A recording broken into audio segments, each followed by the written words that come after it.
सुप्रभात बच्चों। कक्षा चौथी, विषय हिंदी, उप विषय पाठ 7 दो माताएं। पुस्तक का नाम नई गुलमोहर हिंदी पाठ्य पुस्तक।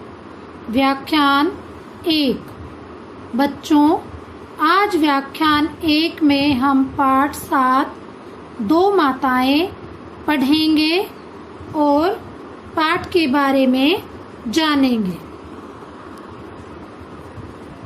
भारत के तथ्य और बेतार विभाग के कर्मचारियों को विभिन्न और विचित्र तरह के अनुभवों से गुजरना पड़ता है।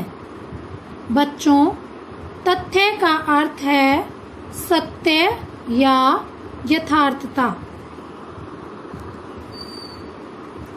वे लोग भारत के वन्य प्राणियों तथा आदिवासी लोगों की जिंदगी के बारे में नई नई खोज खबर जुटाते फिरते हैं।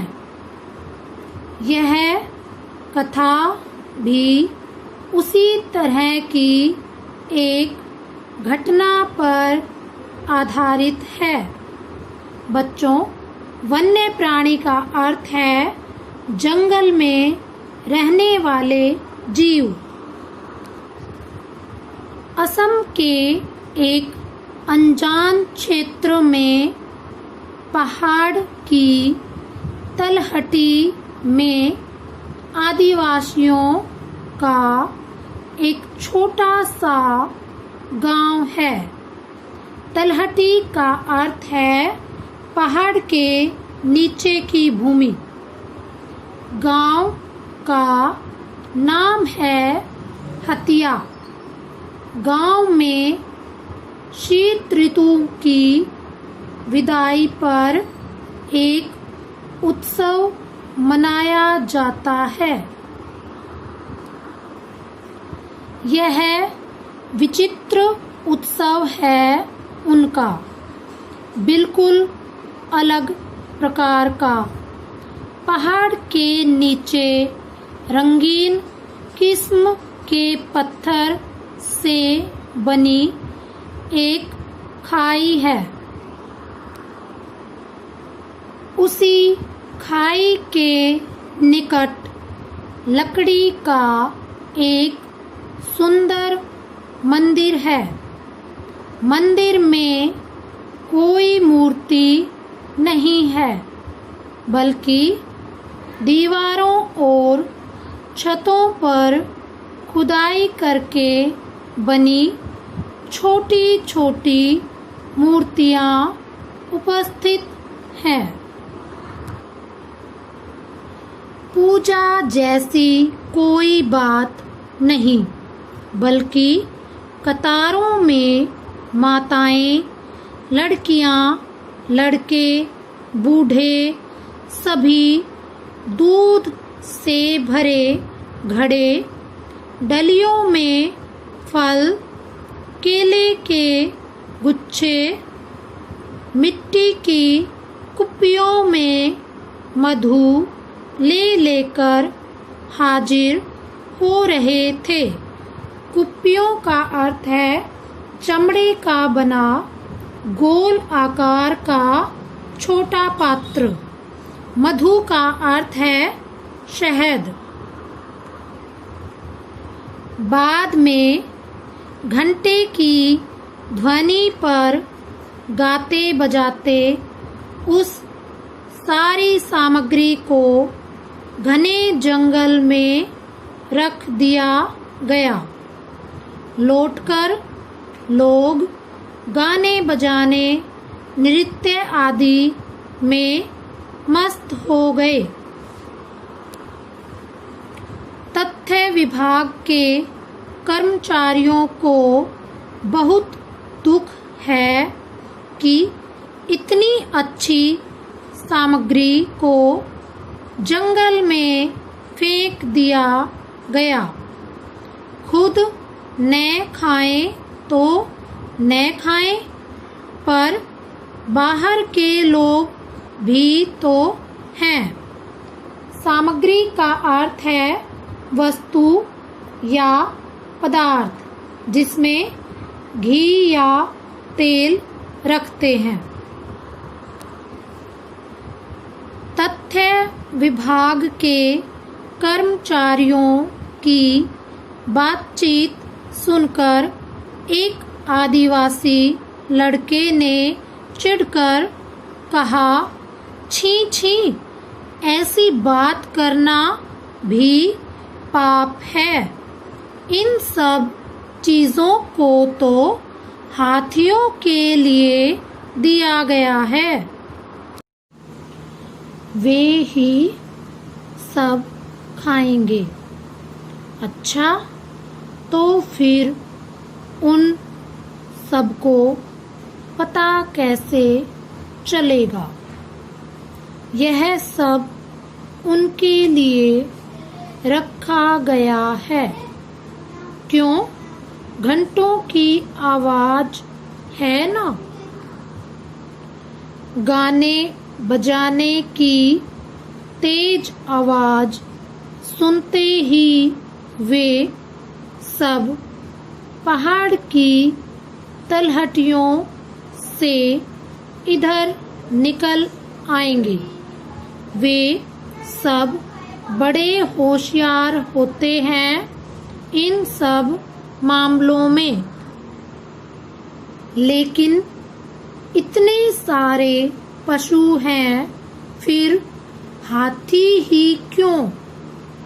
इसके जवाब में गांव के बड़े बूढ़े ने एक किस्सा कह सुनाया जो इस प्रकार है। उस समय हाथियों का यहाँ ठिकाना था। मनुष्य और हाथी दोनों मिलजुल कर रहते थे। उसी समय की बात है कि विदेशी सौदागर यहाँ आकर मोहर देकर हाथी खरीद ले जाते थे। सौदागर का अर्थ है व्यापारी। मोहर का अर्थ है सोने चांदी का सिक्का। गांव की औरतें मोहरों को गले में डालकर सजने लगी थी। हाथी पकड़ने के लिए जमीन में मिट्टी खोदकर गड्ढा बनाया जाता था और उसे घास फूस से ढक दिया जाता था। हाथियों को पता नहीं चलता था। उसके ऊपर चलते ही हाथी उस गड्ढे में आ गिरते थे। सौदागर लोग आकर इन्हें गड्ढे से निकालकर ले जाते थे और जाते समय गांव के मुखिया को बदले में मोहर दे जाते थे। गांव वालों की इतने दिनों से एकमात्र शत्रुता बाघ से थी। एकमात्र का अर्थ है केवल एक। अब तो दो शत्रु हो गए थे, काला बाघ और जंगली हाथी। हाथी भगाने के लिए खेत पर पहरा बैठाया गया। कनस्तर बजाकर खबर कर दी जाती थी। कनस्तर का अर्थ है टीन का एक डिब्बा कि हाथियों का दल आ रहा है। लोग मसाल जलाकर तैयार हो जाते। बाघ बिना किसी तैयारी के घुस आते थे। अंधेरे में चुपचाप जंगली झाड़ियों के बीच लुक छिपकर उन्हें कोई रोक नहीं सकता था। एक दिन की बात है, जाड़े के अंतिम दिनों में घर के दरवाजे खिड़कियां खोलकर लोग वसंत के स्वागत के लिए बाहर निकल गए थे। ऐसे में अचानक ढोल कनस्तर की आवाज गूंज उठी थी। लोगों को सचेत कर दिया गया। सचेत का अर्थ है होशियार, सावधान, कि हाथियों के दल दिखाई पड़े हैं। जहां कहीं भी आदमी औरत थे, सभी उस तरफ दौड़े हाथियों का सामना करने। नहीं तो इस बार की सारी फसल नष्ट हो जाती। मौका देखकर एक बाघ वहां आ गया और मुखिया के 5 महीने के बच्चे को कपड़े समेत उठा ले गया। बच्चे की मां की नींद वैसे भी हल्की होती है।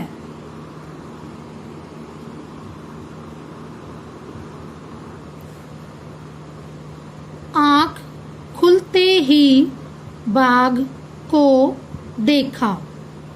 बाहर रखी मशाल को उठाकर लखिया रे पुकारती हुई उसके पीछे पीछे दौड़ी। तब घर में और कोई नहीं था। मोहल्ले की औरतों को खबर लगी, पर वे सब भय के कारण आगे नहीं आई। बाघ जंगल की तरफ भाग गया। जंगल में छुपने का जो रास्ता था, वह हाथियों के चलने का था। वहां गड्ढे बने थे। गड्ढे के ऊपर डाल पत्ते बिछे थे, इसलिए उस गड्ढे में एक हाथी का बच्चा गिर गया था। बच्चा हाथी के रोने की आवाज ठीक मनुष्य के बच्चे की तरह थी। गड्ढे के ऊपर उसकी माँ हथिनी छाया की तरह चारों तरफ चक्कर लगा रही थी। बाघ उसकी बगल से निकल गया।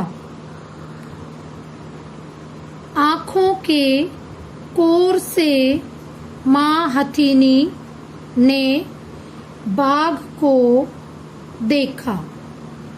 चील के झपट्टे की तरह तेजी से चिंघाड़ती हुई हथीनी बाघ के पीछे दौड़ी। गड्ढे में बच्चा पड़ा रहा। उसके बाद जंगल को कंपाने वाली भयंकर आवाज हुई। हथीनी ने बाघ के पंजे से छुड़ाकर बच्चे को अपनी सूंड में लपेट लिया।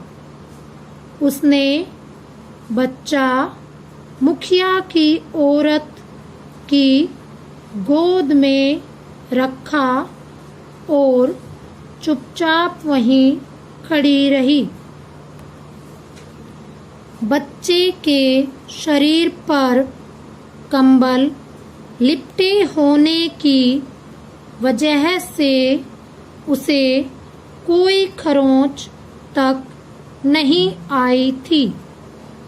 अपने बच्चे को चीखता चिल्लाता छोड़कर वह औरत ताबड़तोड़ गड्ढे के ऊपर से झाड़ियों, कटीले पत्तों, डालों को अलग करने में लग गई। फिर वह धीरे से गड्ढे के किनारे किनारे पांव जमाते हुए नीचे उतर गई। हथीनी के बच्चे को कोई खास चोट नहीं आई थी, लेकिन वह डरा सहमा हुआ था।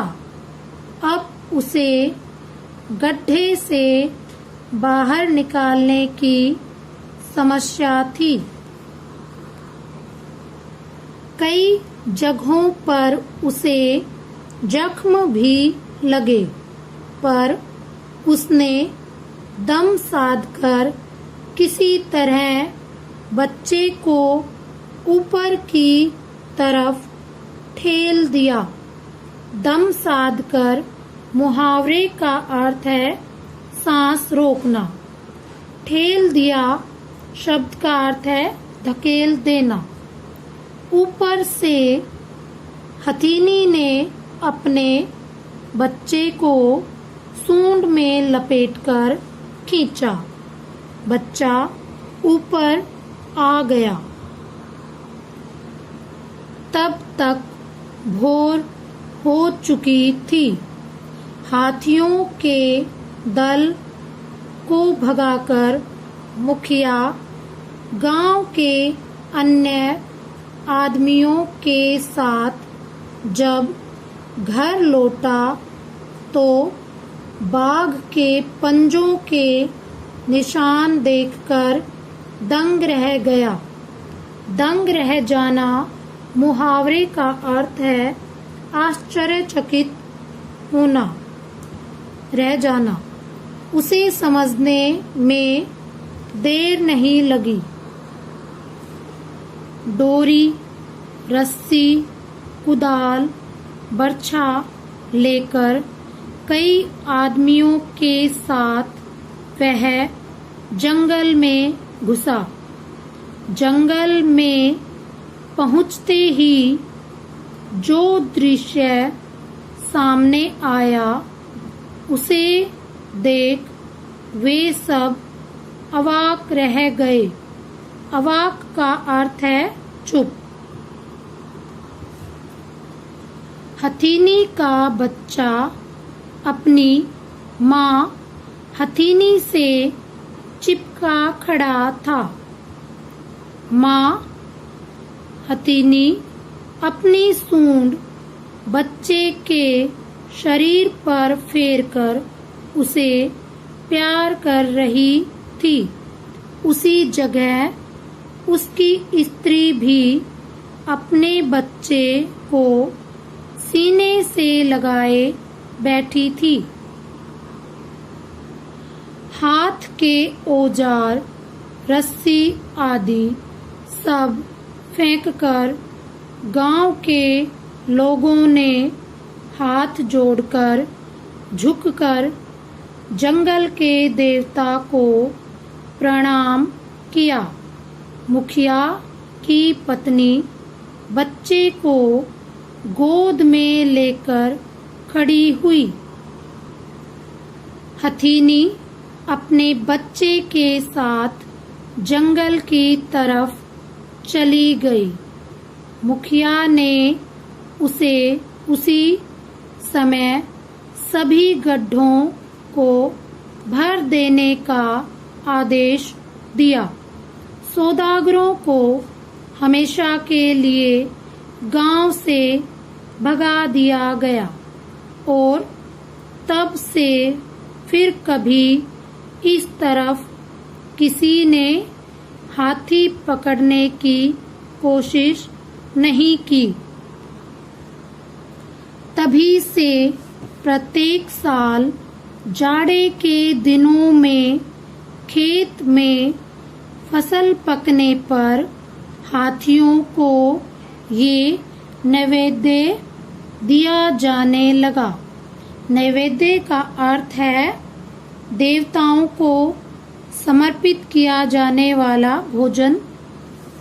यह गांव वालों का अपना तरीका था हाथियों को धन्यवाद कहने का।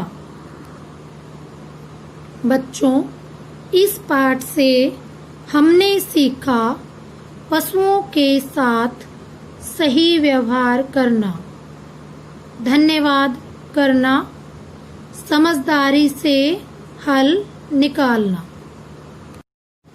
बच्चों, व्याख्यान 1 का आपका गृह कार्य है निम्नलिखित प्रश्नों के उत्तर दीजिए। प्रश्न क, हतिया गांव किस प्रांत में स्थित है? प्रश्न ख, प्रस्तुत कहानी की रचनाकार कौन है? प्रश्न ग, आदिवासी कहाँ रहते थे? धन्यवाद।